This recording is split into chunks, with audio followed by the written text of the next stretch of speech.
Bien, donc bonjour. Alors, quelques mots d'abord sur l'organisation de la table ronde. Alors, vous savez qu'il y a actuellement aussi une autre émission en direct organisée par une chaîne de radio, France Inter pour pas la nommer. Voilà. Et donc, du coup, nous allons fonctionner aussi un petit peu comme une émission de radio. C'est-à-dire que je vais d'abord vous donner quelques généralités sur la thématique. Et puis après, donc, chaque intervenant sera soumis, si je peux dire, au jeu des questions. Voilà, pour que ça puisse tourner. Et ensuite, au bout d'une heure et quart environ, 1h10, nous aurons donc un temps d'échange avec vous, un quart d'heure, 20 minutes, voilà. Alors, les images brisées de la justice, alors, pour pas, si je puis dire, ça oui, de la justice, oui. Excusez-moi. Non, comme je sors d'un autre colloque sur les images brisées de la, voilà. Bon, bien. Voilà. Bon, l'essentiel, c'est que tout le monde est rectifié. Donc, les images brisées de la famille. Alors, d'abord, quelques petites remarques un petit peu transversales pour pas faire des doublons ou des redites par rapport à ce qui va être précisé. Alors, simplement, au 19e siècle, vous le savez, il y a une variété d'images qui est assez à la mode. Ce sont les images d'Épinal. Et ces images d'Épinal qui servaient un petit peu, si je puis dire, de posters ou de tableaux dans toute une série de maisonnées qui n'avaient pas la possibilité de faire l'acquisition d'autres supports visuels. Ces images d'Épinal présentaient donc des scènes à la fois politiques, mais aussi le monde renversé. Et vous avez aussi une série qui s'est intéressée plus particulièrement donc à la scène de ménage, où on voit donc à ce moment-là un couple dans une maison en train de se disputer la culotte. Et alors évidemment, donc de chaque côté de la culotte, on a parfois donc les enfants. En général, la petite fille est du côté de la mère et le petit garçon est du côté du père. Et puis évidemment, il ne faut pas que la scène reste clandestine ou anonyme. Il y a toujours donc un observateur, un voyeur ou une observatrice qui regarde cette scène-là. Et donc là, évidemment, ça, la répercussion pour les contemporains, c'est de dire finalement qui possède véritablement donc l'autorité dans la maisonnée. Voilà, à l'abri des regards, qui possède l'autorité. Alors, ce qui est intéressant, ça serait aussi de vérifier donc toutes les variantes de cette image d'Épinal, parce qu'on a parfois des milieux extrêmement modestes, paysans, et puis vous avez au contraire d'autres images où on a des milieux donc beaucoup plus aisés, avec un aménagement intérieur beaucoup plus sophistiqué. On voit des poupées, il y a des meubles qui sont donc de qualité. Et puis, l'une de ces images montre que la scène de ménage voilà, peut connaître une escalade, puisque le mari tient un tisonnier donc à la main pour s'emparer de la culotte de couleur rouge, alors que la femme, elle, a à la main une louche assez volumineuse pour avoir les prérogatives et s'emparer. Donc, tout simplement pour dire que le public est déjà, si je puis dire, donc habitué à observer des scènes visuelles de tensions, de conflits, donc conjugaux, de conflits dans la famille. Alors, deuxième petit point, c'est concerne donc la fin du 19e siècle, mais ce sera donc évoqué tout à l'heure. L'âge d'or de la caricature, vous le savez, c'est plutôt donc à partir des années 1880 jusqu'au premier conflit mondial. Mais dans ce registre-là, et comme il s'agit quand même des rencontres Michel Foucault s'est permis, si je puis dire, quelques observations, quelques analyses autour des images. Et pour lui, il s'est intéressé plus particulièrement donc à un dessinateur qui s'appelait Constantin Guy, qui est mentionné notamment par Baudelaire. Et ce dessinateur est à la fois, si je peux dire, une sorte de peintre et de philosophe, mais a également donc montré quelques scènes de tension dans la famille et dans le ménage. Alors, si je vous dis ça, c'est tout simplement parce que si vous prenez les 4 volumes de Michel Foucault dit et écrit, vous regardez l'index, il y a pas d'entrée donc à parenté, il n'y a pas d'entrée non plus à famille. Et en fait, donc, Michel Foucault, par le détour de l'image visuelle, s'est aussi intéressé aux tensions et aux conflits dans la famille. Alors, troisième et dernier petit temps de ce tour d'horizon, donc un petit peu rapide. Il existe aussi donc un autre support qui ne sera pas abordé aujourd'hui, c'est le support de l'affiche. Alors, l'affiche, évidemment, au 19e siècle, commence à envahir les villes, ça tapisse les murs. Vous avez aussi des premières réflexions, des poèmes qui s'inspirent du contenu des affiches pour mettre en scène ou telle situation. Et puis, ces campagnes d'affiches eh bien, ont aussi été l'occasion, notamment par rapport au féminicide, à faire des campagnes plus spécifiques, et notamment en utilisant parfois le registre de l'humour pour essayer de marquer donc davantage les esprits. Alors peut-être que vous vous souvenez, c'est une campagne qui n'est pas la plus actuelle, même si évidemment la question du féminicide et des violences conjugales a aujourd'hui donc une actualité beaucoup plus prégnante. Et cette campagne donc avait donc suscité, si je peux dire, des remarques ou des légendes de style suivante. Eh bien, cette marche d'escalier est allée donc à la rencontre d'une 146e femme. Sous-entendu, dans l'année, 146 femmes ont été tuées par leur conjoint, leur mari ou leur compagnie. Et puis, on a comme ça, si je puis dire, poursuivi sur ce registre humoristique pour essayer de frapper les esprits en disant, eh bien, là, cette fois-ci, c'est le lavabo qui a donc tué une 146e femme. Donc, tout cela pour montrer que, eh bien, ces violences familiales, évidemment, ont pour théâtre ou pour scène, eh bien, tout simplement, donc, l'univers domestique. Alors, vous l'avez compris, la séance d'aujourd'hui, c'est pour tous ceux qui auraient, si je puis dire, un moment d'optimisme débridé. Voilà, donc on va remettre un certain nombre de choses comme ça donc en place. Alors, je vais vous présenter maintenant très rapidement donc les intervenants. Alors, tout d'abord donc Jean-Philippe Martin qui se trouve tout de suite à ma gauche. Alors, il est actuellement conseiller scientifique de la CIBDI. Il a en charge notamment la programmation scientifique. Et comme l'année 2020, donc vous le savez, sera l'année de la bande dessinée, ça a été annoncé par le ministre de la Culture, il aura un emploi du temps assez chargé. Donc là, vous le voyez en vrai, il faut en profiter parce que bon, ça ne sera pas si souvent. Il a collaboré donc à des revues très différentes comme 9e Art, Art Press, Bang, Critics, mais il a participé aussi donc à la conception de très nombreuses expositions. Il aura peut-être l'occasion d'en reparler, mais notamment Le Monde Magique des Moumins, et il a contribué des Moumis, pardon, et il a contribué aussi à la rédaction d'un certain nombre de publications comme la Bibliothèque idéale ou le Guide de l'auteur de bande dessinée. Il a dirigé aussi les Jardins de la bande dessinée. Et puis donc, vous le savez peut-être, là ça a été repoussé donc au début du mois d'avril, mais il existe maintenant des rencontres nationales de la bande dessinée ou des rencontres internationales de la bande dessinée, et il est donc le maître d'œuvre de cette manifestation. Et puis tout récemment encore, vous l'avez peut-être déjà aperçu, il existe une collaboration un petit peu étroite entre l'Université de Poitiers et la CIBDI autour d'un cycle annuel qui s'appelle Penser et comprendre la bande dessinée. Et donc Jean-Philippe Martin donc, est aussi une des chevilles ouvrières de cette manifestation. Alors, je poursuis à ce moment-là dans l'ordre, si je puis dire, spatial. Donc, Laurent Bill. Alors, Laurent Bill, c'est un spécialiste de la caricature. Donc, en France, c'est sans doute le meilleur spécialiste de la caricature. Il a une connaissance encyclopédique du monde de la caricaturiste et de leur production au temps de la Belle Époque. Alors, la Belle Époque, pour les historiens, de manière très précise, c'est 1896-1914, mais on peut élargir un petit peu les bandes chronologiques. Il n'y a pas forcément donc un fétichisme de ça. Alors, sa thèse, que tout le monde attend, mais qui n'est pas encore publiée, sera donc une somme. Alors, elle s'intitulait donc pour l'instant, c'est la Grande Mascarade parisienne, production, diffusion et réception des images satiriques dans la presse périodique illustrée parisienne entre 1880 et 1914. Alors, plus généralement, donc, Laurent Bill s'intéresse à toutes les formes d'humour visuel, hein, pas simplement donc la caricature ou le dessin de presse. Il est actuellement maître de conférence à l'université de Paris 1 et il a participé, alors vous vous en souvenez peut-être, à un ouvrage qui a eu un certain renom qui s'appelait La caricature. Non pas. Donc, il a également, alors je vais me mettre plus près, c'est mieux comme ça? Voilà, mais n'attendez pas la fin. Alors, il a également donc participé, vous l'avez peut-être vu, donc à un ouvrage qui s'appelait La caricature et si c'était donc sérieux. C'était au moment du lendemain des événements de janvier donc 2015. Donc, vous avez un certain nombre de spécialistes de l'image et de la caricature qui sont réunis pour proposer un petit peu dans l'urgence une sorte de panorama par le biais du visuel autour de ça. Et puis, il a également donc co-dirigé, il n'y a pas très longtemps, une livraison de la revue Société et Représentation intitulée De la pleureuse à la veuve joyeuse. Alors, c'est désormais aussi un petit peu donc un habitué de Poitiers. Voilà, il est régulièrement donc invité et c'est toujours avec un grand plaisir qu'on peut le recevoir. Alors, si je peux me permettre, l'ouvrage dont parlait Frédéric est épuisé et la caricature ici c'était sérieux et il va y avoir une réimpression pour janvier de 2019-2020, donc pour les 5 ans. Donc vous pourrez de nouveau le trouver en librairie à partir de janvier prochain, quand vous aurez épuisé vos cadeaux de Noël. Voilà. Bon, merci pour cette page de publicité. Alors, Anne-Cécile Guilbert maintenant, donc, qui est donc spécialiste de littérature française du XXe siècle, mais également donc en esthétique. Alors, sa thèse portait sur Roland Barthes, Samuel Beckett et puis Hervé Gilbert, et elle s'intitulait donc Perception-fiction à l'épreuve de la création visuelle contemporaine.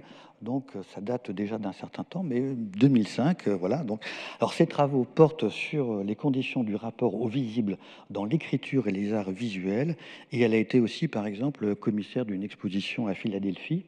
Elle a participé au dictionnaire Beckett et notamment a publié donc Hervé Guibert et l'entrée de la critique photo au monde en 1977, et on lui doit aussi une contribution sur photographie et photocénie à propos du tirage des photos numériques ou Proust à travers donc les photographes. Alors donc vous l'avez compris, avec les trois invités qui sont présents donc aujourd'hui, nous aurons donc une sorte de vision un petit peu donc panoramique de trois supports.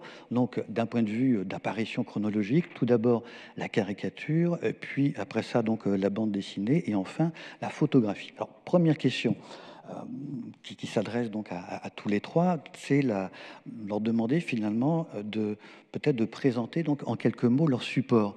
Hein, quelle est l'originalité, la particularité du matériau, des sources ou de la documentation sur lesquelles les uns ou les autres travaillent.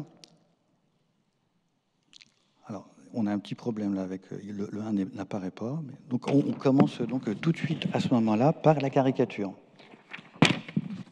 La caricature, oui, je vais prendre le micro. La caricature, c'est d'abord une image de presse dont la consommation de masse est récente, autour de 1900. C'est quelque chose, ça n'a pas de soi.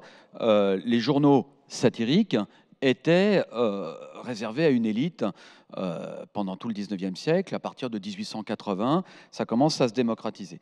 Mais ce n'est pas n'importe quelle caricature, parce que la caricature, on pense tout de suite au domaine politique. La caricature, pendant la période du Second Empire, a connu une inflexion tout à fait nouvelle, et elle a déployé, elle a consacré un genre, pour échapper à la censure, elle a consacré un genre jusqu'ici sous-jacent, c'est la caricature de mœurs, à savoir la peinture satirique qui croque un certain nombre de travers sociaux ou de situations pittoresques. Alors, elle a pris la suite de la littérature de physiologie que tout le monde connaît au début du 19e siècle, cher à Balzac, mais pour autant, la caricature est loin de ne viser qu'au rire. Elle cherche tout autant à indigner, à choquer, à pousser à la réflexion. La caricature se revendique d'être un œil social qui pénètre partout. Et comme tout n'est pas montrable, elle utilise l'hyperbole ou le grotesque pour faire passer des signaux plus que des messages plus profonds, comme ici, vous voyez, la gifle maritale du mari ou l'arbre à main, vous voyez en bas de l'image, l'arbre à baffe, et puis sur la petite image juste sur la gauche.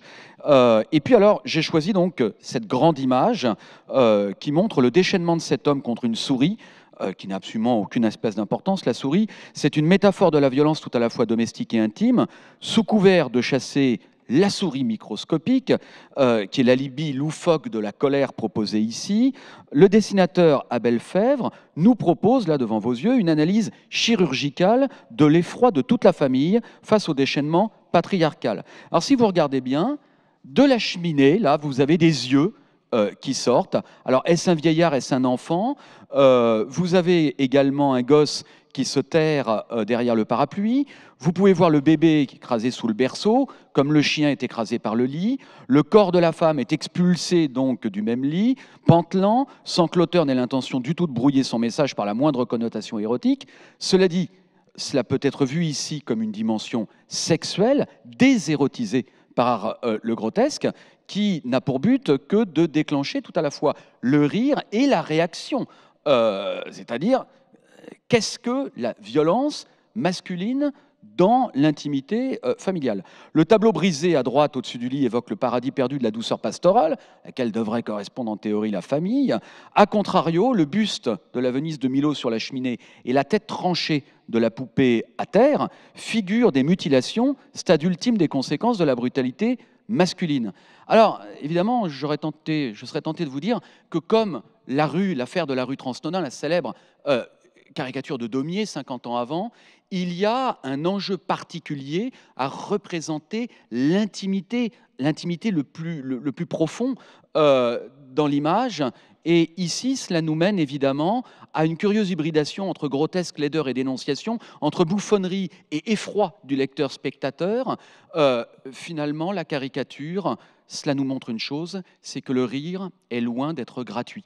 Et c'est justement cette ambiguïté de l'image que je travaille ordinairement. Merci. Donc, on va glisser vers la bande dessinée. Oui, alors le support bande dessinée partage beaucoup de points communs avec la caricature, évidemment. Ce qui vient d'être dit sur ce grossissement de la société, c'est pratiquement, enfin des images sociétales, c'est pratiquement quelque chose qui est au point de départ même de la bande dessinée, j'y reviendrai tout à l'heure, et qui va être un des éléments reconnaissables de la bande dessinée pendant très longtemps. Alors, il y a une différence quand même fondamentale avec ce qui vient d'être dit, c'est que après ou à la fin du 19e siècle, la bande dessinée devient un média ou un médium plutôt destiné à un public, et plutôt un public d'enfants, d'adolescents, c'est-à-dire que d'un lectorat qui se retrouvait dans les publications, notamment des publications de journaux caricaturaux, enfin de caricatures, où on pouvait lire de la bande dessinée, qui s'appelait d'ailleurs pas comme ça à l'époque, hein, on parlait d'illustrés, d'illustrations. Bon.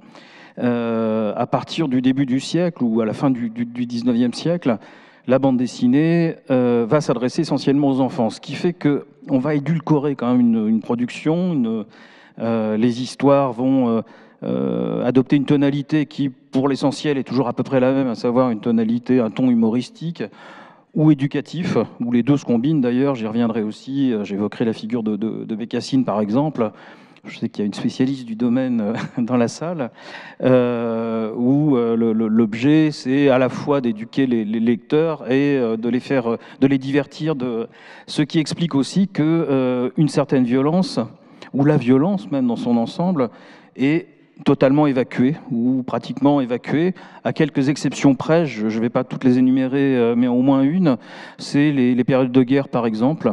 Je pense à la Seconde Guerre mondiale, où Bécassine, pour y revenir, où les pieds nickelés sont confrontés à la violence de l'occupant, eux-mêmes d'ailleurs s'engagent, je crois que c'est Bécassine qui part dans les Balkans pour affronter les Boches, hein, c'est une citation. Mais à ces exceptions près, ou alors des violences sur lesquelles je reviendrai, qui sont des violences qui sont des ressorts comiques, on évacue en fait la réalité du monde, la réalité brutale du monde, pour se concentrer sur une dimension essentiellement divertissante, amusante, et encore une fois éducative. Il faut attendre en fait des époques très récentes, et notamment à partir du moment où émerge une bande dessinée plus adulte, où on sort en fait de la contrainte et voire de la censure qu'exerce sur la bande dessinée la loi de 49 sur les publications destinées à la jeunesse, dont je pourrais reparler si vous le souhaitez. Donc au tournant des années, enfin à la fin des années 60, tournant des années 70, avec l'émergence d'une bande dessinée pour adultes, où là, à nouveau, ce qui était pour le coup interdit dans la bande dessinée, à savoir la représentation du monde, la représentation du vice, ou en tout cas la valorisation du vice, la violence, y compris la violence sanglante, la mort des personnages, qui était évacuée, qui n'était pas présente même, hein, va faire son apparition dans tout un tas de récits. J'aurai l'occasion d'y revenir. Et donc, si on veut situer, je dirais, les images de la violence, c'est ce que je m'efforcerai de faire dans le cercle familial ou ailleurs d'ailleurs, il faut plutôt regarder du côté de la bande dessinée contemporaine, même si on a des représentations bien avant, mais encore une fois, qui ne sont violentes que... enfin, dont la violence visuelle est parfois plus allusive que réelle, qu'effective, ou qui, encore une fois, sont des ressorts de comédie. Merci, on va donc passer maintenant donc à la photographie.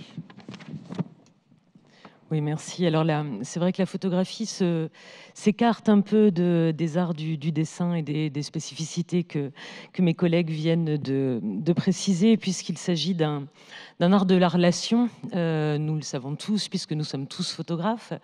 Alors, photographe amateur, ce mot amateur est important. Amateur, ça veut dire celui qui aime.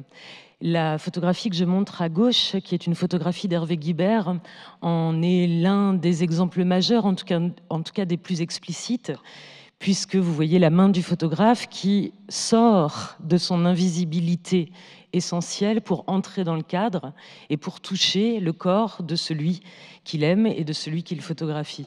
Donc il y a cette coprésence dont parlait Rosalind Krauss, coprésence indispensable à la photographie, du photographe et du sujet que l'on verra seulement.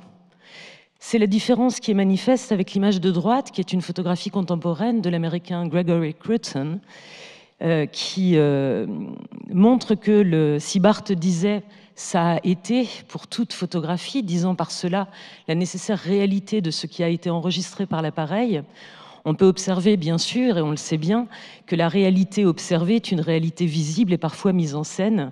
C'est bien là le travail de Crutzen qui, à l'aide d'outils qui relèveraient plutôt du cinéma ou de la télévision, travaille à des mises en scène complètes comme des sortes de photogrammes tirés d'un film qui n'existe pas, que le spectateur, je dirais plutôt moi le regardeur de photographie, aura à reconstituer à partir d'une seule image, celle-ci. Et donc, vous le voyez à droite, une photo de famille, je suis déjà dans le sujet, avec ce surcadrage qui crée cette oppression, surcadrage par la lumière et par les lignes.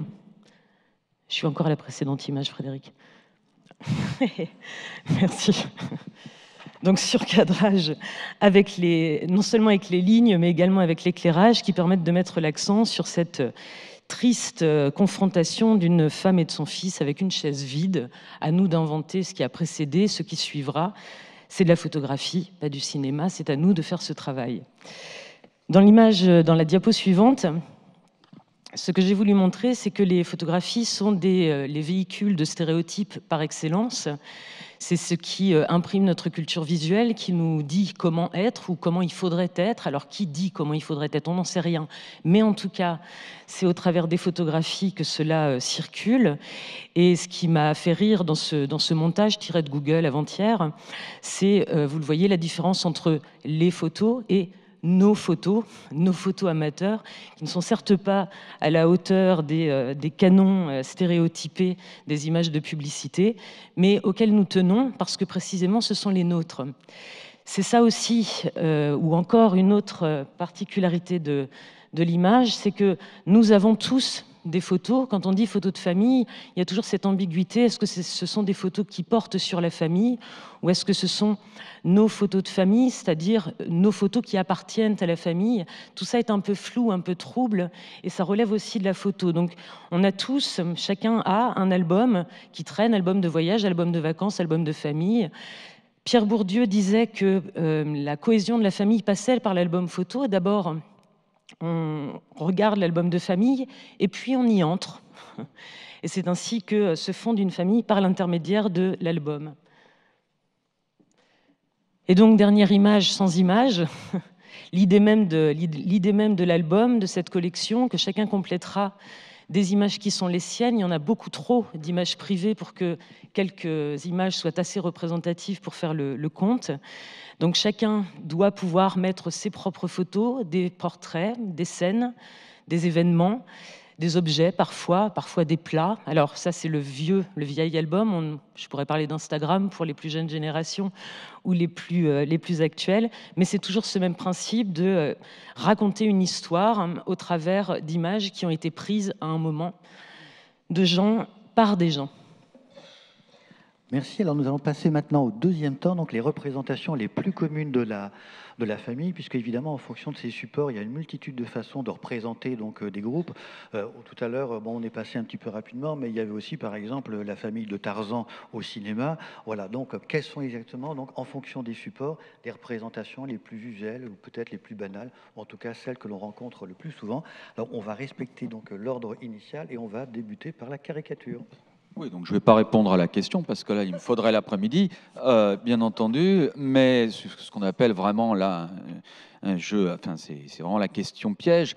En même temps, je voudrais vous faire quand même identifier la perversité de Frédéric Chauveau, d'aucuns diront son intelligence, qui a été dévoquée par l'image d'Épinal, l'image du pèlerin que j'allais produire.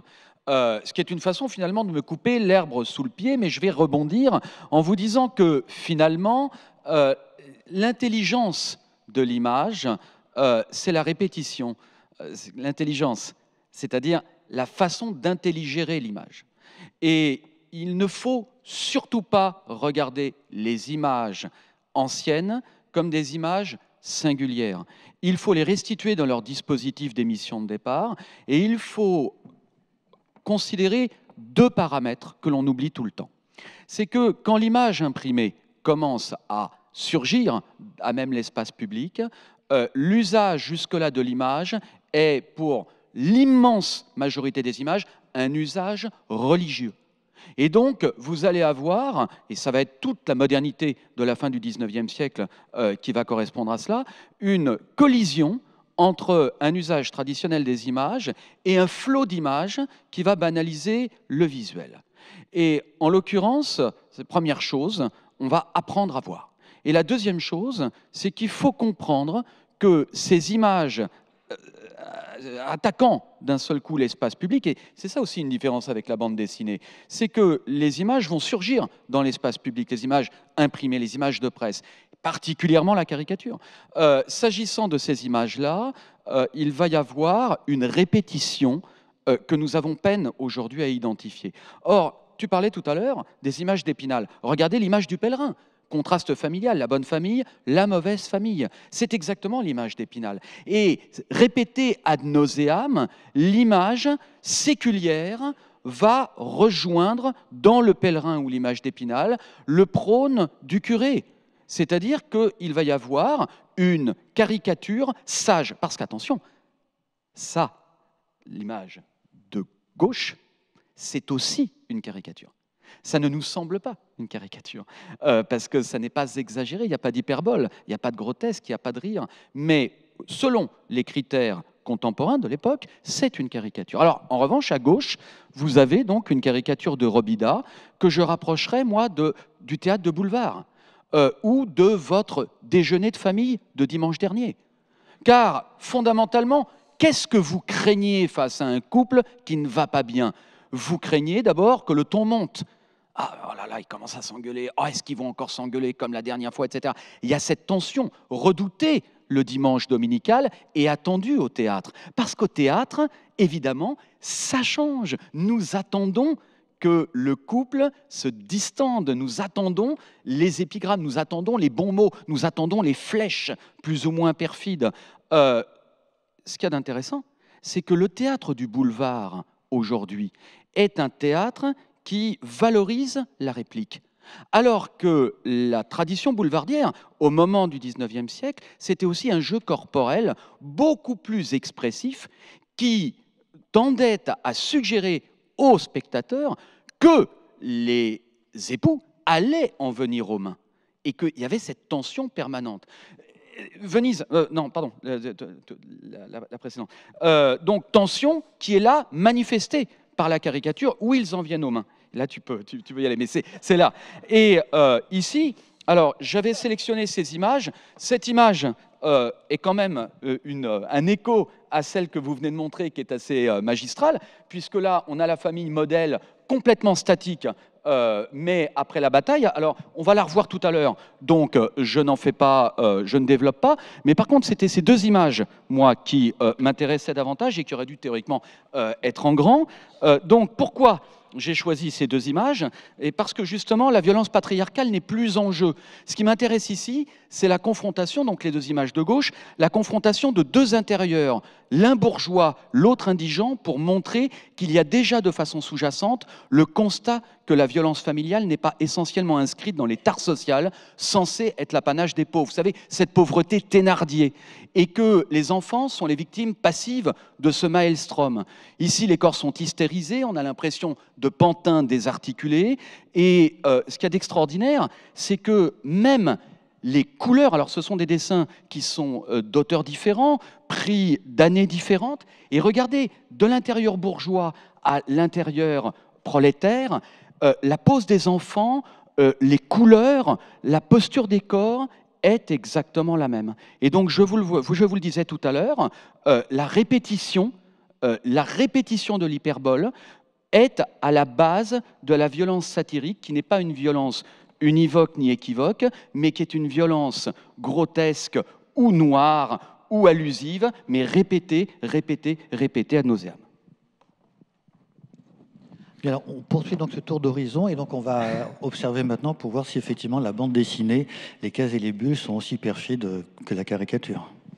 Alors, il y a effectivement, je le disais tout à l'heure, dans la bande dessinée, le schème de la famille, le topos de la famille est pratiquement coextensif, en tout cas né presque avec la bande dessinée, et produit donc ces modèles qui sont inspirés quand même de modèles existants, que ce soit des modèles littéraires ou d'observation de la vie du quotidien.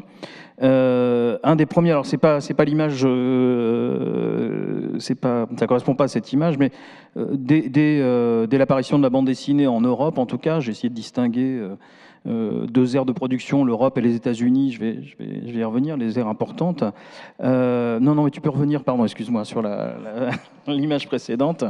Dans le champ européen, donc dès les premières bandes dessinées, celles produites par Rodolphe Töpffer, donc le père présumé de la bande dessinée, donc celui qui le premier va placer l'image aux commandes du récit et produire donc de manière un peu intuitive, enfin très intuitive en tout cas, un récit dessiné que plus tard, bien plus tard, on appellera bande dessinée, que lui appelait d'ailleurs les récits en estampe. Celui-ci produit donc des histoires qui ont un lien avec des histoires familiales et notamment une histoire qui s'appelle l'histoire de Monsieur Cryptogame. Je regarde la date donc de 1830. Cryptogame, c'est le nom d'ailleurs est un programme en fait, puisque c'est le mariage caché. Et c'est l'histoire de quelqu'un. Alors le modèle de Töpffer pour bâtir cette histoire, c'est l'Odyssée, mais évidemment une Odyssée parodique, une Odyssée dérisoire, sordide. Donc Cryptogame serait l'Ulysse en fait, un peu pathétique. Et Cryptogame, donc comme son nom l'indique, est 2 fois marié, ou en tout cas est marié et a fini par oublier qu'il l'est et va se marier à nouveau. Donc on est dès le départ de la bande dessinée confronté à une image qui sera une image récurrente dans la bande dessinée, donc un vaudeville, un cocufiage qui évidemment est un ressort important de la parodie. 70 ans plus tard, Christophe, dont on voit ici une image, donc l'auteur de Plic et Ploc, mais surtout de la famille Fenouillard, nous propose en fait une vision de la famille qui est une vision, une caricature de la bourgeoisie française, donc avec ces fameux Fenouillards, donc qui paraissaient dans le journal de la jeunesse, donc en 1889, où Petit illustré français. c'était pas le journal de la jeunesse, ça ? Enfin bon. C'est le petit français illustré. Alors tu le sais mieux que moi parce que. Et donc la représentation de la famille, donc je l'ai dit, était effectivement une caricature avec ces deux, enfin le père et la mère de famille, et puis les enfants assez stupides, et qui découvrent ou qui jettent un œil un peu naïf sur le monde. Ça donne le ton en fait de la représentation familiale de l'époque. Un peu plus tard, Joseph Porphyre Pinchon, qui est l'auteur de Bécassine, lui aussi, alors il déplace légèrement le curseur, puisque lui s'intéresse à un personnage au sein du cercle familial qui est la bonne, ce qui permet en fait d'éclairer aussi sur les conditions, ou plutôt la situation des familles bourgeoises à la fin du 19e, début du 20e siècle, donc des familles parisiennes avec les bonnes bretonnes qui venaient éduquer leurs enfants. Et c'est ainsi que se construit en fait une image de la famille dans l'ère occidentale, j'accélère un peu, qu'on va retrouver, qui est presque un modèle en fait, une famille normée, standardisée, qu'on va retrouver. Le modèle archétypal serait la famille de Boulay-Bill par exemple, qui est papa au boulot, maman au fourneau. Et qui est un modèle qui ne se discute même pas en fait, et qu'on retrouve donc depuis, je l'ai dit, Boulay-Bill, c'est le petit Nicolas de Sampé et de Goscinny, c'est encore dans sa vision caricaturale la famille au boulot de Rézeur, et c'est encore la famille de Zep, enfin plutôt Titeuf par Zep dans les années 90. Et cette famille idéale ou idéalisée ou normée, elle va se briser bien après, à partir des années 2000. Aux États-Unis, les choses sont un petit peu différentes. D'abord, le le genre, puisque c'en est un, en fait, c'est un thème fort de la bande dessinée, dès le départ, ce qu'on appelle le family strip, qui met donc en scène des représentations de la famille. Alors là, on a quelques exemples sous les yeux de ces familles qui sont très connues dans la bande dessinée, qui sont encore une fois presque à l'origine ou présentes dès l'origine de la bande dessinée.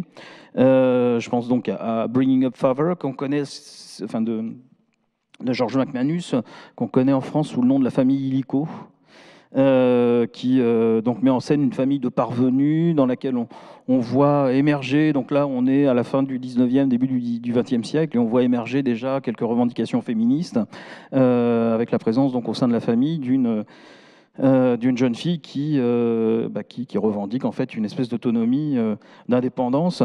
Mentionnons encore Gasoline Alley de Frank King, qui là encore va donner au family strip eh bien une référence assez forte. J'ajoute Winnie Winkle, le Breadwinner, qui s'appelle en français Bico, de Martin Branner, qui paraît dans les années 1920, qui là encore met en scène une famille qui est assez archétypale et caricaturale, donc un couple de petits bourgeois, mais qui ne travaillent plus et qui se fait entretenir par une jeune fille qui, elle, a des aspirations presque de suffragette, hein, qui fait vivre sa famille. Et puis enfin, je pourrais énumérer, la liste pourrait être beaucoup plus longue, Blondie de Chi Kyong, qui là aussi met en scène une famille, enfin c'est une caractéristique assez forte de ces family strips, donc d'alliances contraires, de gens qui sont d'origine un peu différente. C'était le cas comme dans Bringing Up Father, où le couple est issu d'une classe sociale populaire et accède en fait à la bourgeoisie. Là, en l'occurrence, c'est des couches sociales qui sont opposées, qui s'allient et qui donnent lieu donc à...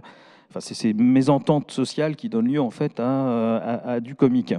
En synthèse, si je compare le modèle français, enfin européen, avec le modèle américain, je dirais que le modèle classique que l'on observe en Europe, à savoir une famille, c'est un papa, une maman, pour reprendre un slogan beaucoup entendu ces derniers temps, c'est un peu battu en brèche aux États-Unis, puisque très souvent, en fait, la question de la descendance, de la sexualité, est niée. Le fait que des enfants puissent être le produit d'un couple n'existe pas. Et j'en veux pour preuve, en fait, par exemple, la toute première série, qui d'ailleurs est aujourd'hui considérée en fait comme l'origine de la bande dessinée aux États-Unis, et pas la série Against Alley, donc le Buster Brown, de Richard Outcault, mais les Katzenjammer Kids, qu'on connaît en France sous le nom de Pim Pam Poum, de Rudolf Dirks, dont les personnages, qui sont une bande de garnements, en fait, n'ont pas de parents.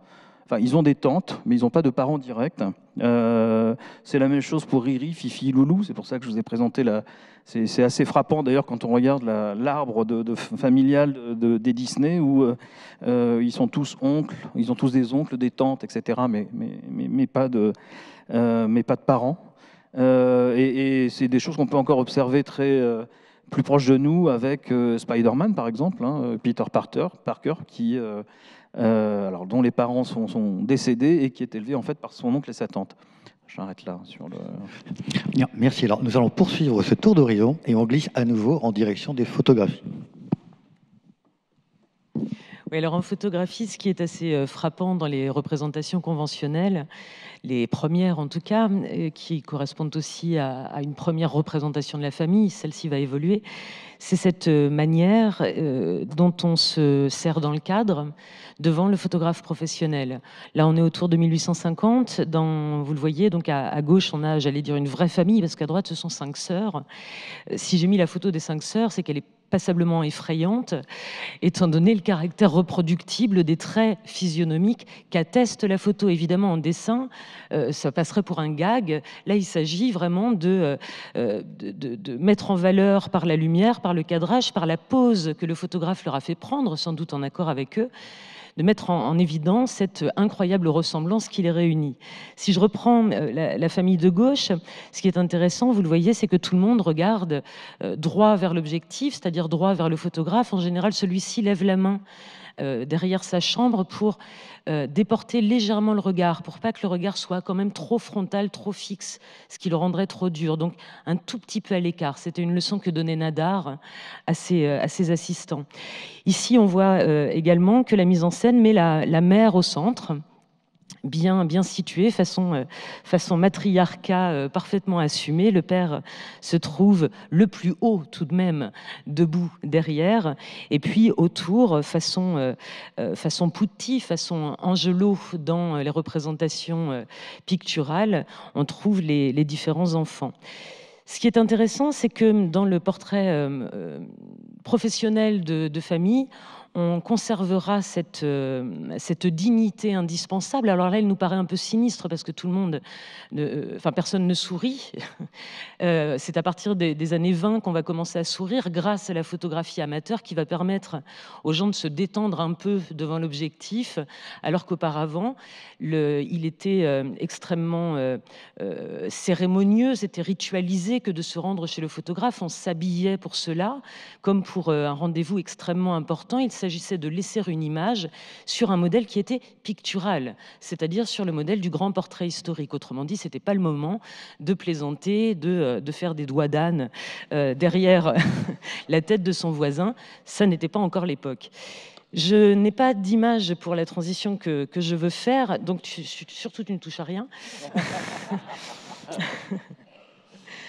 Je voulais vous montrer une page qui se trouve dans le Roland Barthes par lui-même. Alors vous irez voir si vous le souhaitez. C'est un livre qui date de 1977 et dans lequel il y a des photographies, dont 2 photographies de rituels de thé à 3 générations d'intervalle. La première qui est en haut, c'est une photo de photographe, donc bien cadrée. Il y a la mère et le fils qui posent et qui prennent le thé, mais qui posent. La photo est cadrée, les lignes parallèles, enfin, tout est parfait. Et puis juste au-dessous, il y a une photo de la mère et son fils. Donc cette fois, c'est la mère de Barthes et le frère de Barthes, prise par Barthes lui-même. Alors évidemment, il ne s'en vante pas. Et la photo est clairement une photo amateur, c'est-à-dire que la mère et le fils sont autour de la table sur laquelle traîne, y compris la tasse vide de celui qui s'est levé pour prendre la photo, mais qui ne s'est pas éloigné assez pour qu'on ait des parallèles. Bref, ça ressemble à nos photos à nous de repas où rien n'est aligné, rien n'est rangé, rien n'est centré, rien n'est éclairé. Et c'est ça vraiment le principe de la photo amateur. Et c'est ça qui a changé entre, disons que le début de la photo amateur, c'est aux États-Unis en 1880, hein, c'est Kodak, et donc le temps que ça arrive à la nage en France, 1920 à peu près, il y a à peu près un appareil quand même qui traîne pour 15 individus, disons. Enfin, ça dépend évidemment des milieux sociaux. Mais toujours, on a cette idée, et même dans les photographies les plus contemporaines, même dans les selfies pris en vacances par de jeunes familles dans le vent, toujours on a cette idée, vous le voyez, de se serrer dans le cadre. Et ça, je trouve ça vraiment, vraiment drôle que ça reste. Alors évidemment, il faut bien, sinon on n'est pas dedans.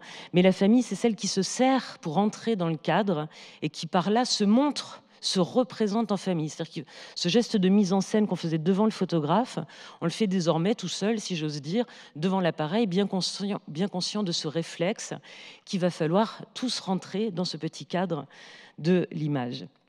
Alors c'est pour ça que j'aime bien le travail de photographe professionnel, du photographe contemporain Claude Poquet, parce qu'il a justement mis un peu d'air dans tout ça, en demandant à des familles poitevines, d'ailleurs, de poser pour le portrait de manière tout à fait différente de ce que les photographes professionnels faisaient jusqu'alors. D'abord, il va chez eux, dans leur salon, dans leur séjour, dans leur lieu de vie, et leur demande non pas de se tenir droit, bien habillé, regardant l'objectif avec cet air un peu sinistre, mais de jouer chacun son propre rôle à l'intérieur de la même pièce. Alors, il reste bien l'idée d'être ensemble dans le même lieu, et c'est ça qui va désormais constituer la famille. La famille devient non plus ces gens qui se ressemblent et fixent vers l'objectif, mais ces gens qui vivent ensemble avec des différences. Ils sont tous différents, ils s'occupent à des choses différentes, et ils ne s'occupent plus de la photographie. Donc c'est un jeu de mise en scène que Claude Poquet a mis en place avec ses sujets, et ça donne lieu à des photographies contemporaines de familles contemporaine. Dans la photo suivante, c'est la dernière de Claude Poquet. Alors, c'est sur son site, hein, il a un site professionnel, vous pourrez retrouver ces images et bien d'autres. Ce qui m'intéressait, c'est que dans cette famille-là, on a retrouvé le matriarcat du tout début, si j'ose dire.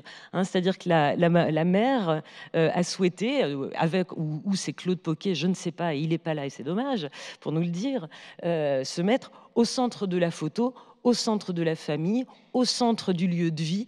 Et donc, à chaque fois, ces photographies nous parlent de la manière dont vit cette micro-société chez elle. Et c'est ça qu'on appelle aujourd'hui, visiblement, une famille.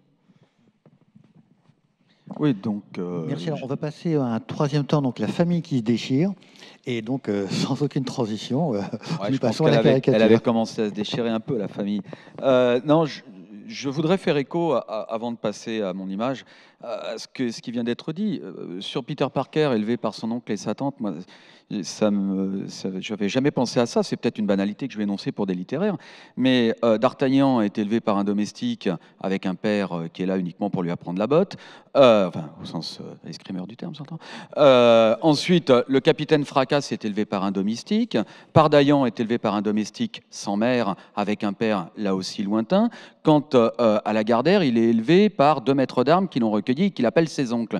Quand même intéressant, ça, cette absence de mère dans l'héroïsme, le mode viriliste, etc. Enfin, je sais pas. Ça, bon. Et puis, finalement, l'avantage des images, c'est aussi qu'elles entrent en regard les unes avec les autres. Et là, vous venez de nous parler finalement à la fois de normes et de mise en scène. Or, ici, le Valvérane, le caricaturiste, nous présente un pastiche de la norme mise en scène, puisqu'il s'agit non plus d'exhiber le pugilat, mais de montrer le camouflage, car l'essentiel, finalement, pour la famille bourgeoise, n'est pas tant la réalité des ébats ou des débats, c'est de masquer le conflit, de sauver les apparences, les sacro-saintes apparences de la famille bourgeoise, protégée par les murs de l'immeuble haussmannien. Et c'est justement là où la caricature se veut une métaphore d'un panoptisme intelligent. C'est-à-dire que c'est justement la caricature, elle va franchir les murs, elle va vous montrer la réalité de ceux qui veulent être, qui veulent donner à voir et qui finalement sont comme les autres. Vous savez ce que disait Jacques Brel, hein, ceux qui veulent montrer qu'ils sont comme les riches, mais qui ne le sont pas. Faut pas jouer les riches quand on n'a pas le sou. Et finalement, c'est ça, c'est cette histoire d'une bourgeoisie parvenue qui, dans l'intimité familiale, est comme tout le monde. Et le tout le monde, ce sont des empoignades, ce sont des rixes, c'est le vocabulaire ordurier, c'est les gens qui se tapent dessus et très souvent l'homme qui l'emporte parce que la force l'emporte. Et donc, voici ici donc l'intérieur cassé, mais on fait comme si de rien n'était, la bonne qui débarque, et c'est très intéressant de voir cette volonté de sauver les apparences par rapport à la domestique qui n'est pas dupe mais qui ne peut rien dire. Et à la grande différence de la domestique habile, de la domestique fine de Molière, va apparaître justement déjà la Bécassine qui n'en pense pas moins mais qui ne peut pas le dire. Parce que, évidemment, sinon elle serait virée ou maltraitée. Les domestiques sont énormément maltraités. Et vous voyez finalement cette apparition fraîche de cette domestique qui est une version un peu joufflue de Vermeer, de notre jeune femme de Vermeer, qui arrive avec le côté un peu maflu et qui constate avec un grand sourire tout le désordre de la pièce avec l'homme et la femme qui font comme si de rien n'était. Eh bien, nous sommes finalement d'un ton joyeux dans ce qui parcourt l'œuvre de Mauriac ou l'œuvre de Simenon, c'est-à-dire un intérieur bourgeois dont le principal n'est pas de mesurer le degré de férocité ou de violence, mais bien la capacité de cacher ce qu'il en est et de masquer pour sauver les apparences.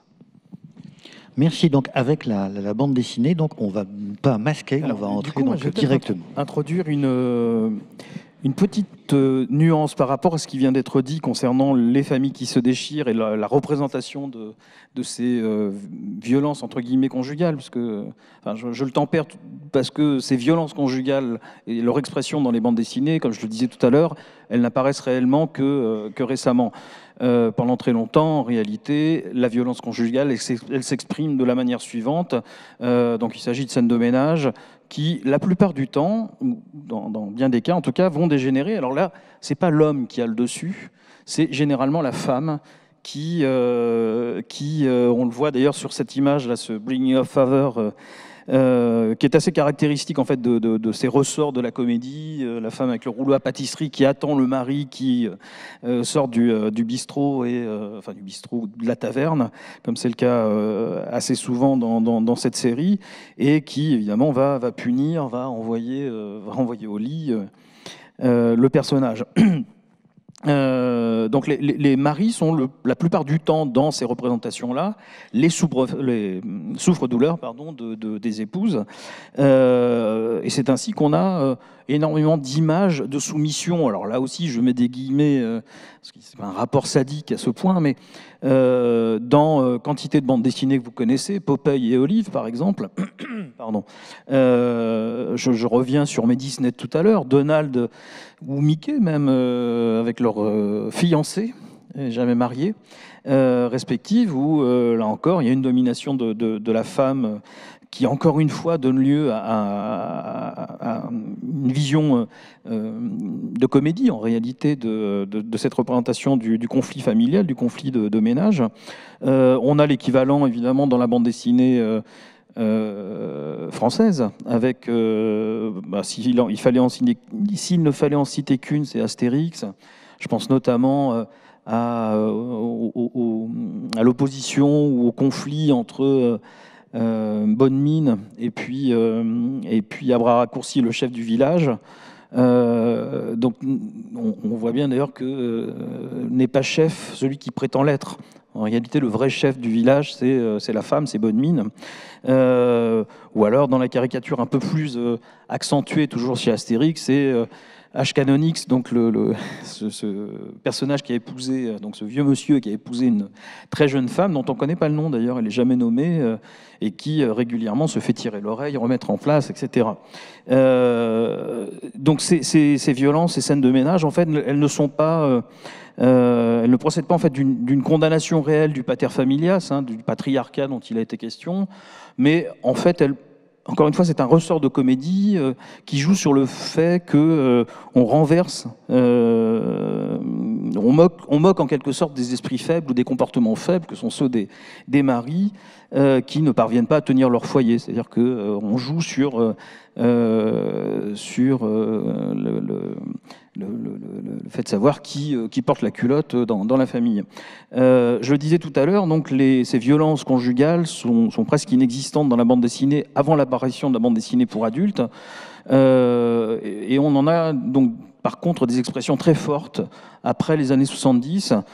Alors que ce soit d'ailleurs dans le comics américain, je pense par exemple à une série qui est assez proche de nous, qui date des années 80-90, qui est la série des Watchmen, dans laquelle notamment apparaît un personnage qui est donc le personnage du comédien, enfin oui c'est ça le comédien, qui est un personnage de violeur, qui viole sa compagne, qui dans un épisode tue sa femme, enfin en tout cas sa compagne vietnamienne qui attend un enfant de lui. Plus proche de nous, alors je vous les énumère très rapidement parce que pour pas prendre trop de temps, mais il y a des œuvres très fortes sur ces questions, sur ces sujets. Je pense par exemple, alors, je ne sais plus ce que j'ai mis en images, tu peux peut-être passer aux images suivantes s'il te plaît.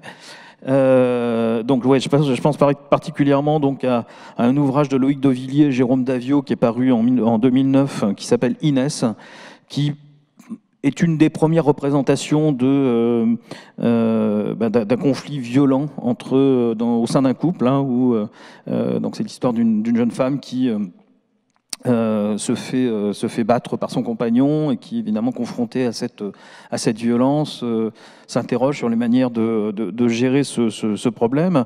Le très explicite passer à la casserole, qui est ici, là, qui est de Martin Spaak, de Marine Spack, pardon, qui est un ouvrage de 2014, enfin qui est ici, pardon, qui est, voilà, ça c'est une image de Passer à la casserole, et dont le sujet est la question du viol conjugal. Donc comment est-ce qu'on vit le fait de subir un assaut, une violence qu'on n'a pas souhaité, qu'on a refusé, et dans le cercle, au sein de la famille, au sein du couple. Très rapidement, et pour terminer d'ailleurs sur le sujet, il y a deux titres intéressants. Il y a À la folie, qui retrace le monologue, qui sont deux monologues d'un couple qui est en train de s'installer dans la violence, et comment chacun voit cette violence, comment il la perçoit et comment il essaye de la gérer, et donc dans un rapport conflictuel assez fort. Et puis enfin une série, un roman graphique qui date de 2017, donc vraiment très récent, qui s'appelle Petite Maman, d'un auteur qui s'appelle Halim, que je vous recommande, je vous recommande tous ses ouvrages évidemment, dont on voit, alors ça c'est la dernière image, là celle-ci. Donc, Petite Maman, qui, lui, évoque, cet ouvrage, les maltraitances sur les enfants au sein d'un couple sur fond de misère sociale, de violence conjugale, etc., et qui sont vraiment des images, là, pour le coup, très inspirées par des comportements du quotidien, de la réalité. Merci. Alors, nous poursuivons et nous continuons de nouveau avec les photographies. Alors évidemment, après ce que j'ai dit de la photographie amateur, vous comprendrez qu'il n'y ait pas de photographie amateur de violence conjugale, puisqu'il s'agit d'un geste vers ce que l'on aime. Dans le guide de l'action publique quant aux violences conjugales, il est conseillé de procéder, je cite, à la prise de clichés photographiques en couleur des lésions physiques visibles. Et il est conseillé de le faire de manière à conserver, je lis le texte, les photographies devront être prises avec l'accord de la victime et devront respecter sa dignité. Alors, bien sûr, il n'y a pas d'image pour cela. Le seul endroit où on peut trouver des images de violence conjugale, au fond, c'est quand une professionnelle, en l'occurrence l'américaine Nan Goldin, expose, entre autres photos de sa vie privée et de ses proches dans le milieu qu'elle fréquente à New York à partir du milieu des années 70, les photos d'elle-même et en l'occurrence cet autoportrait « After being battered ». Donc le titre qu'elle a donné à sa photo est explicite, c'est l'autoportrait d'elle après avoir été battue. Donc il ne s'agit pas ici de la preuve judiciaire, mais bien d'un continuum dans le projet qui est le sien, de prendre des photos pour ne pas oublier. Alors pour ne pas oublier ses proches, on comprend, c'est notre projet aussi quand on fait des photos, mais pour ne pas oublier aussi les moments les plus durs, les moments qui sont les moins photographiables, les plus tabous, ceux qu'on voudrait justement normalement oublier.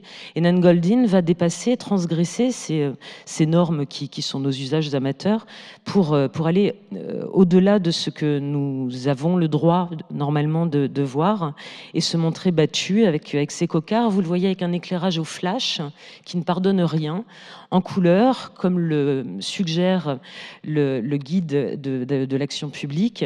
C'est ce qu'elle fait toujours, hein. C'est comme ça qu'on reconnaît ses photos, un flash, des couleurs un peu saturées, des images un peu sales, du coup, par rapport aux normes des belles images qu'on peut avoir en tête. À droite, c'est encore un bleu, encore un hématome, dont elle ne dit pas cette fois quelle en est l'origine, chute de vélo ou encore un coup de son amant. On peut cependant, par la légende qu'elle lui donne, qui fait remarquer que ce bleu est en forme de cœur, supposer qu'il s'agit là encore d'une marque de violence conjugale qu'elle photographie sur sa propre cuisse. Toujours, vous le voyez, avec ce type de cadrage, ce type d'éclairage et ce type de couleur qui saute véritablement aux yeux avec sa violence. Tout à fait différente est l'image suivante qui est toujours d'elle et qui a subi un recadrage malheureux ici, parce que normalement on voit un peu au-dessus, le cadre est bien moins étroit que celui qui est présenté là. Il y a de l'espace au-dessus de la tête de Brian, et il y a un peu d'espace encore à à la droite de Nan. Donc vous reconnaissez Nan Golding tout au fond, et vous le voyez par rapport aux images que j'ai déjà montrées, c'est une image très belle, très douce. Les couleurs sont harmonieuses, le garçon est beau, il est bien éclairé, et il occupe la moitié, exactement, normalement, gauche de l'image. Cette moitié gauche, c'est vraiment la marque de l'amour, de l'admiration pour la beauté, du goût pour le corps d'un homme. Pour toute la moitié gauche, c'est l'évidence même. En revanche, si on observe la partie droite, et le cadrage le montre moins bien, pardon, on voit Nan qui est tout au fond de l'image, mais vraiment beaucoup plus loin avec le cadrage original, renfermé dans la moitié inférieure de cette moitié droite. Cet enfermement, cet aplatissement, cet écrasement est aussi dû, vous le voyez, aux barreaux du lit sous lesquels elle place sa tête. C'est une photo prise au retardateur. Donc évidemment, tout le monde est conscient là, de la mise en scène. Nan est photographe, donc il n'y a pas de problème. Mais ce que vous voyez là, c'est la mise en scène d'une femme battue et amoureuse. Et il s'agit là d'une photo très rare qu'on ne risque pas de trouver dans la photographie amateur, je crois. Enfin, pardon, c'est idiot ce que je viens de dire. Mais en tout cas, voilà, c'est une photo qui parle de cette situation, puisque la photo est là pour enregistrer les situations, que ce soit dans la photographie judiciaire ou même parfois dans l'art. Et cette situation, elle a cette complexité que dit cette image-là.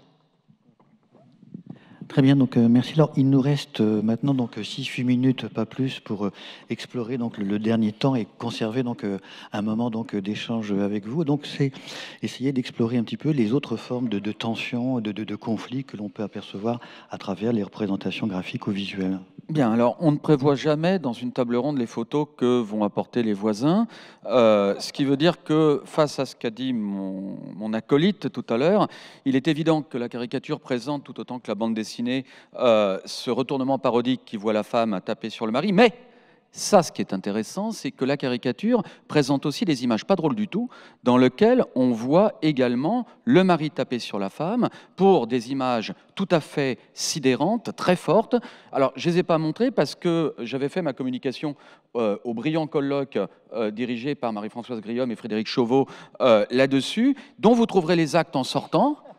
Et avec les images qui sont dedans. Donc vous êtes 140, j'espère qu'ils ont prévu le nombre d'exemplaires suffisant, parce que je ne doute que vous vous précipitiez, mais comme j'avais fait effectivement ma communication là-dessus, j'ai voulu passer à autre chose. Mais nous trouvons dans la caricature cette ambivalence, et c'est là où la caricature est différente de la bande dessinée, c'est-à-dire qu'elle fait rire, mais elle fait aussi, elle sidère, elle a une violence qui est hybride par définition. Alors, en revanche, l'avantage d'une table ronde, c'est qu'on peut quand même relativement supposer qu'à un moment, certains thèmes vont être abordés, et comme je l'avais supposé, on a évoqué les violences sur les enfants. Et moi, j'avais envie de terminer sur quelque chose dont on ne parle absolument jamais, c'est la violence des enfants des familles favorisées sur la domesticité. Et ça, c'est tout à fait étonnant, parce que voilà deux images qui montrent des gosses de riches en train de sadiser des bonnes. Et c'est quelque chose qui, à mon avis, nous renvoie beaucoup à l'ambivalence dénoncée par Michel Foucault sur justement la norme et les choses, sur la respectabilité bourgeoise, sur la réalité des violences et non pas de la violence démultipliée en plusieurs sortes de violences. J'avais très envie de terminer là-dessus et de terminer, mais ça je n'avais pas du tout prévu de le faire, de terminer par l'évocation d'une personne qui, je crois, est un petit peu au-dessus de nous là, parce qu'elle présente un petit peu tout ce que nous venons de voir, c'est la comtesse de Ségur. La comtesse de Ségur, qui présente à la fois la vision de la famille caricatural dont on a parlé tout à l'heure dans les Denigo, très proche de Christophe, La Comtesse de Ségur dans lequel on voit Sophie, ça disait les bonnes aussi, dans lequel on voit les enfants qui sont épouvantables avec les domestiques, La Comtesse de Ségur dans lequel on voit les bonnes et les mauvaises familles, La Comtesse de Ségur dans lequel la respectabilité est mise en avant comme le but essentiel de la respectabilité, et finalement ce rapport entre comédie sociale, illustration, littérature, images, et éventuellement même photos, dans ce que les photos apportent comme vision présentable de la famille et premières photos posées qui veulent faire apparaître une respectabilité sociale et donc ce que l'on doit retenir du vivant une fois après la mort. Et donc j'avais envie de terminer là-dessus et je vous livre ces images sans les commenter pour ne pas prendre trop de temps. Merci. Alors, en 2 minutes, oui. Donc moi, je me suis livré à une petite typologie des autres violences, autres que conjugales. Il y en a une, évidemment, qui est très marquante, qui nous réunit à nouveau caricature et bande dessinée, qui est la caricature, l'histoire le dessin en deux cases de Caran d'Ache, pour illustrer les violences au sein de la famille, donc qui procèdent de divergences, en l'occurrence politiques. C'est le fameux dessin à propos de l'affaire Dreyfus qui déchirait la France en deux, et le commentaire, la légende qui est ils en ont parlé, donc le fait d'en parler évidemment provoque la scène de violence que chacun connaît. C'est évidemment une constante, cette divergence qui procède ou qui entraîne cette divergence de point de vue sur des éléments à caractère sociaux ou politiques qui entraînent une explosion du cercle familial ou des conflits à l'intérieur de celui-ci. Je cite, mais je ne vais pas le détailler non plus, plus proche de nous, un très très beau roman graphique qui s'appelle Fatherland, qui date de 2014, de Nina Bunjevac, qui commente ou raconte plutôt les tensions géopolitiques liées à la guerre froide au sein d'une famille dont le mari a pris parti pour les nationalistes les nationalistes serbes, et qui va déboucher sur l'explosion de la famille, vraiment liée à des divergences idéologiques politiques. Évidemment, autre type de conflit, c'est le conflit de génération. Donc pour l'illustrer, j'avais un peu l'embarras du choix, mais il y a quand même une œuvre assez emblématique que sont Les Frustrés de Claire Bretéché. Je ne sais pas s'il est besoin d'y revenir un peu plus. J'avais d'autres titres, mais je vais passer rapidement dessus. Les conflits d'ordre économique, alors ça, c'est des choses qui, par exemple, vont s'illustrer dans donc, toujours des conflits d'ordre économique au sein de la famille, pour rester dans notre thème, et qui vont s'illustrer par exemple dans des récits au long cours de sagas familiales. Je pense par exemple, j'aurais pu en citer bien d'autres, Les Maîtres de l'Orge, dans lesquels les familles se déchirent pour des biens, pour des possessions, pour des raisons encore une fois économiques. Donc Les Maîtres de l'Orge de Francis Vallès et Jean Van Hamme. Le cycle de Sambre d'Isler, Sambre et la guerre des Sambres. Les Sambre étant le nom d'une famille qui nous permet donc qui retrace une histoire fleuve, une familiale fleuve, qui retrace donc l'histoire d'une famille entre la Révolution française et le 19e siècle, qui n'est qu'une suite en fait de déchirements sur fond à la fois de rivalité économique.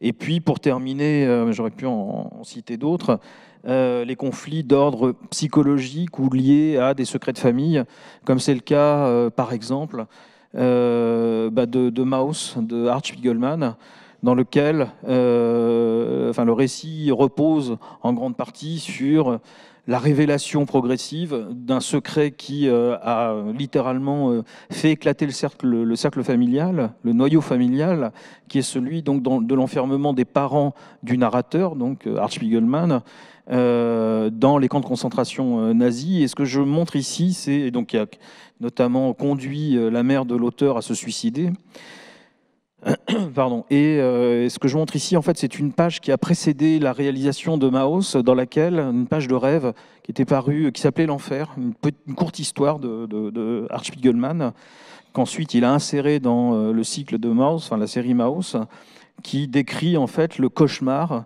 qu'a représenté ce secret familial et ce conflit qu'il essaye là de mettre en image entre lui, sa mère, son père, qu'il mettra des années à régler, notamment en accouchant de Maus. Merci.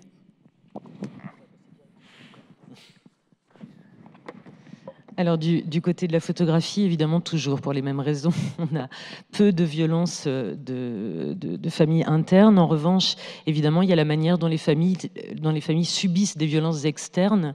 Vous voyez là 2 images de 1936 à gauche aux États-Unis par Walker Evans, d'une famille atteinte qui souffre de la misère liée à la Grande Dépression.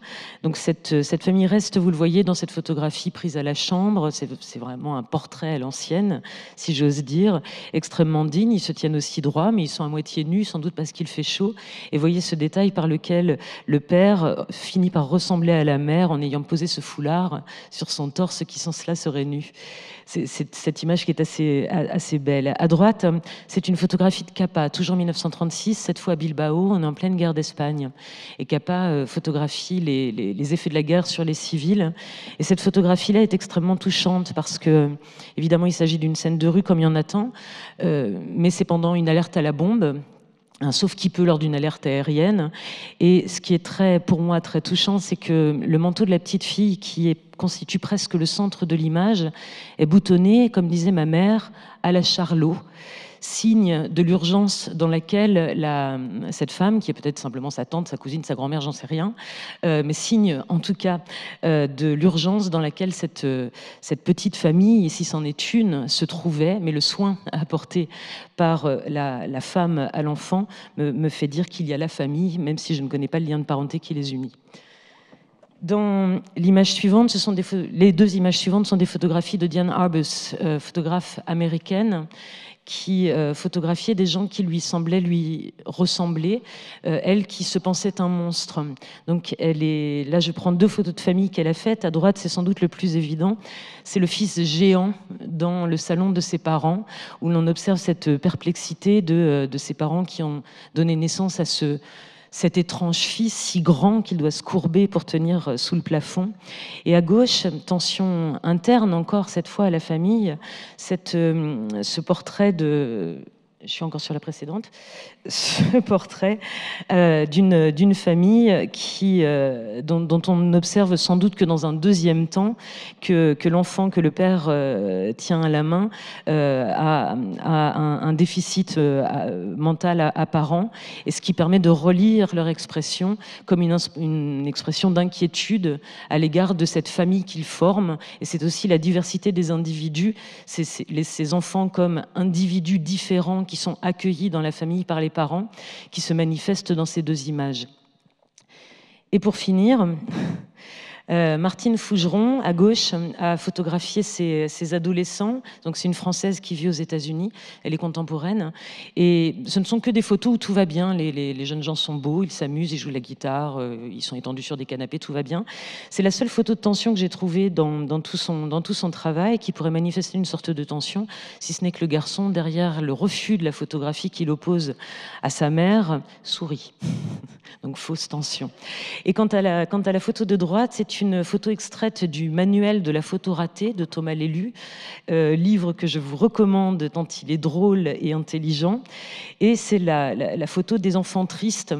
Il s'agit là d'une autre violence, d'une autre tension interne, ces moments atroces que nous faisons subir aux enfants en leur demandant de se réunir, de rester à table avant d'aller jouer. Thomas Lélu nous fait même remarquer, il y en a même une qui pleure. Bien. Donc merci. Alors nous allons terminer donc par cette dernière remarque. Donc merci à tous les 3. Et puis donc maintenant vient le temps des échanges. Alors on a un tout petit quart d'heure, pour pas dire 12 minutes, mais donc la parole est à vous. Donc questions, interrogations, compléments. Alors n'ayez pas d'inquiétude, il y a des micros qui circulent, donc il suffit de lever la main et de les demander.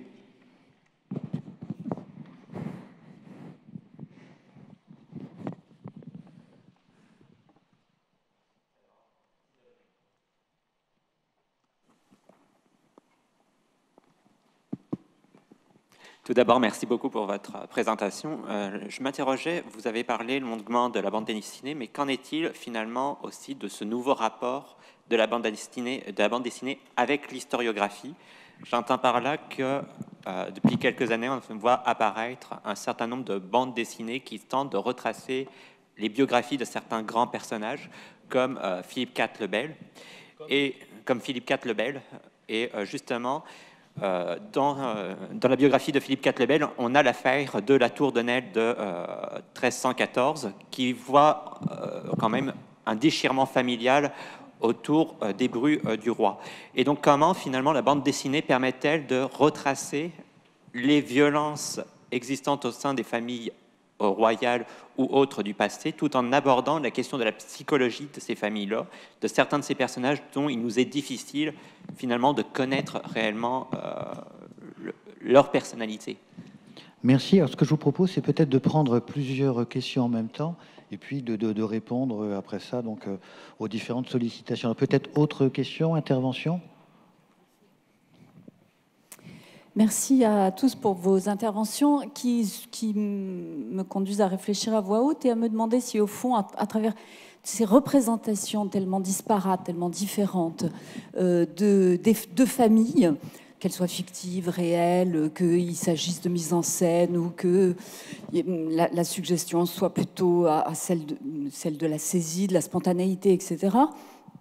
Ça rejoint une question que je me pose depuis un moment, c'est-à-dire qu'au fond, ça nous conduit à nous interroger sur ce qu'est la famille et à nous demander si derrière le mot famille, il n'y a pas tout simplement, ou enfin, c'est pas simple du tout d'ailleurs, mais une construction sociale et culturelle totale, dont on voit bien qu'elle suscite du coup une série de représentations normatives, prescriptives, et que si ces représentations normatives et prescriptives n'ont pas reculé, parce qu'on n'est pas moins normatif aujourd'hui, me semble-t-il, c'est que l'imposition de ces normes, c'est que ces prescriptions, ça ne fonctionne pas, et qu'au fond, la famille, on ne sait toujours pas ce que c'est. En tout cas, apparemment, c'est quand même un vaste bazar. Merci. Alors peut-être une autre question comme ça, et puis on répondra donc globalement.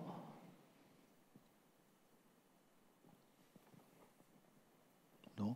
Alors on va faire le temps des réponses déjà. Donc deux questions. La première, c'est sur un plan historique sur le corpus, mais on peut imaginer à travers la photographie et puis aussi donc la caricature, c'est les représentations de familles royales ou de familles célèbres, et puis donc la place éventuellement de ces violences familiales à l'intérieur. Et puis deuxième question, donc c'est comment finalement donc cet univers visuel peut mettre en scène ou permet éventuellement d'expliquer ou de toucher du doigt ce qu'est la famille.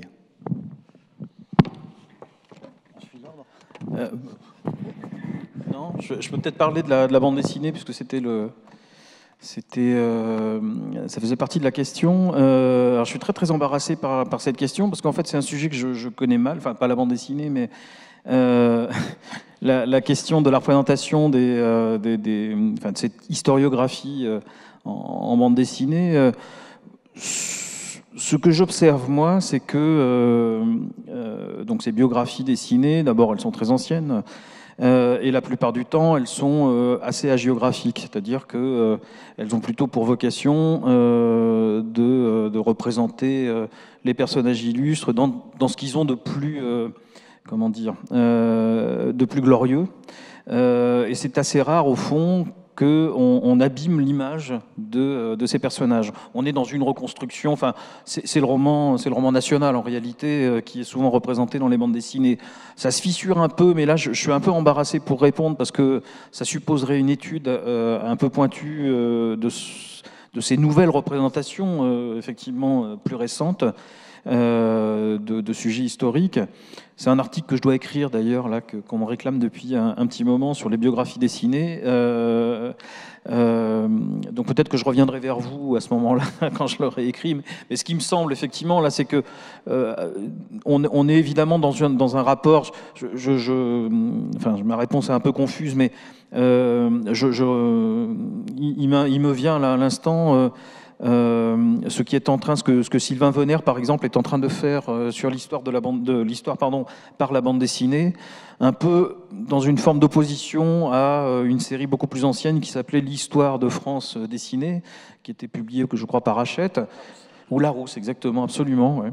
que vous avez peut-être tous vu, qui étaient diffusés notamment dans les stations essence, qu'on pouvait acheter, des petits fascicules qui racontaient l'histoire de Vercingétorix, les hauts faits de personnages importants, et l'histoire s'exprimait de cette manière-là. Donc Sylvain Venner raconte, a entrepris un projet avec des auteurs de bande dessinée qui consiste à, au fond, défaire ce roman national et à rencontrer, ou être plus proche en tout cas de la recherche historique contemporaine, et où on n'hésite pas, pour le coup, là, à montrer d'abord les populations, les sociétés telles que l'histoire nous les décrit aujourd'hui, et puis ces fameux personnages importants illustrent dans ce qu'ils ont à la fois de glorieux, mais aussi de beaucoup moins glorieux. Donc il faudrait peut-être faire une étude de ce travail en cours pour justement répondre un peu plus précisément à la question.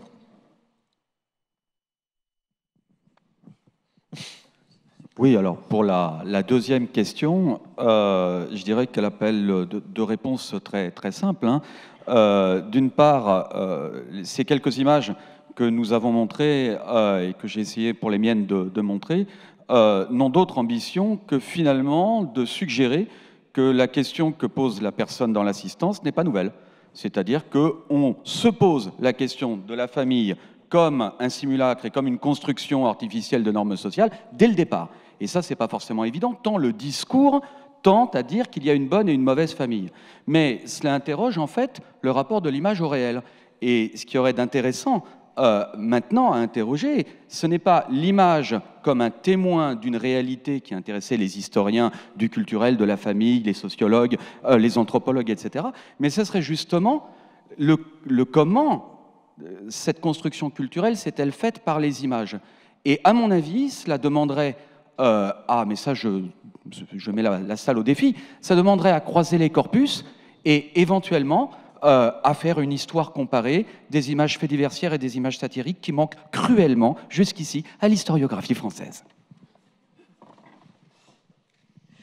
Oui, je crois aussi, pour ajouter quelque chose, que l'extrême diversification des images qui circulent, si jusqu'ici la norme pouvait être représentée par un certain nombre d'images sélectionnées et pour être prescriptive, en tout cas avec la photo, l'explosion indécente presque de nos photographies avec toutes ces singularités, ces photos qui sont faites n'importe comment, avec des gens qu'on ne connaît pas, mais qu'on voit et qu'on voit autant que ces images prescriptives aujourd'hui, permettent sans doute soit de manifester que la famille, on ne sait pas ce que c'est un immense bazar et sans doute c'est tant mieux, soit en tout cas de prendre les libertés que la culture visuelle contemporaine nous offre.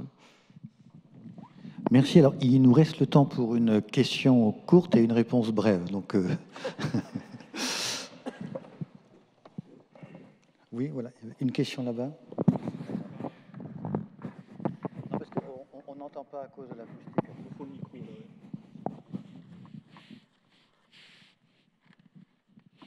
Oui, alors je voulais savoir, vous avez beaucoup parlé des États-Unis, de l'Europe, mais par exemple en Orient, dans tous les pays asiatiques, est-ce que c'est les mêmes représentations de familles brisées, des caricatures comme ça, des bandes dessinées, je ne sais pas trop si ça existe, je sais qu'il y a beaucoup de dessins muraux au Japon par exemple, mais dans les mangas également qui commencent à être assez vieux, je ne sais pas si vous êtes intéressé à ça, ou même dans les photos, est-ce qu'on retrouve les mères de famille au milieu, les parents autour dans les photos professionnelles, etc. Donc par rapport au milieu asiatique. Merci. Alors pour le côté photo, ce sera rapide. Oui. L'Orient, l'Afrique, l'ensemble du monde s'est calqué sur les codes européens de la représentation de la famille. Donc les costumes changent, les physionomies changent, pas les mises en scène. Et pour ça, il n'y a vraiment rien de différent. Donc je vais laisser la parole à mes collègues qui auront sans doute des choses plus intéressantes à dire. Sur la bande dessinée, au Japon, effectivement, enfin en Asie, mais au Japon qu'on connaît un peu mieux puisque la diffusion est beaucoup plus grande et depuis un peu plus longtemps. La représentation effectivement des familles, j'aurais pu m'aventurer sur ce terrain-là, mais c'était un corpus énorme, donc j'ai préféré, compte tenu du temps, me focaliser sur des aires occidentales. Mais il y a énormément effectivement même d'interrogations de la famille, de représentation sociale, enfin de la société qui donc met en évidence des modèles qui sont des modèles alors classiques, mais aussi des modèles complètement chamboulés de la famille. Il y a donc des genres même, hein, vous parliez du Guro, c'est ça, non? Non. Je ne sais pas, vous avez évoqué... C'est pas grave. Bon, mais on en discutera juste après. Mais il y a énormément effectivement de genres qui montrent même des représentations très monstrueuses au fond de la famille où les mères sont des criminels, détruisent leurs enfants. Il y a un auteur qui s'appelle Umezu qui en a fait presque son Kazuo Umezu qui en a fait effectivement son fonds de commerce. Enfin, cette question, elle est prégnante effectivement dans la bande dessinée asiatique. Une dernière chose, si tu pouvais revenir à la caricature, ils en ont parlé. Qu'est-ce qu'une famille? Eh bien, nous sommes souvent prisonniers de notre propre... Non, après, de notre... Voilà, non, avant, voilà. Nous sommes souvent prisonniers de notre propre représentation de la famille. Tout le monde connaît ce fameux dessin, ils en ont parlé. Tout le monde en parle pour l'affaire Dreyfus. On a eu ça a été dans tous les manuels scolaires. N'empêche que si on regarde cette image, en fait, on la voit tellement qu'on ne la voit plus. Regardez cette image. Pour moi, dans une scène de famille, si effectivement l'affaire Dreyfus explosait, si vous aviez une famille qui commence véritablement à se livrer à la violence, on a tendance à penser que ça va être les hommes contre les hommes et les femmes contre les femmes. Or, regardez, cette succession de violences ne concerne, à une exception près, que les couples. Et encore, les deux hommes sont les seuls qui ne se battent pas. Donc, en fait, la violence est ramenée à une violence de succession de couples, avec l'enfant au milieu qui pleure, comme l'enfant roi qui ne sait plus où donner de la tête. Eh bien, je pense que ce simple constat nous montre que, à travers cette image tellement célèbre qu'elle en devient patrimoniale, nous ne savons pas regarder les images, alors que les images nous livrent des présupposés qui nous dirigent le regard et qui, donc, du coup, construisent la famille comme une norme sociale, comme un imaginaire auquel nous souscrivons sans l'interroger suffisamment.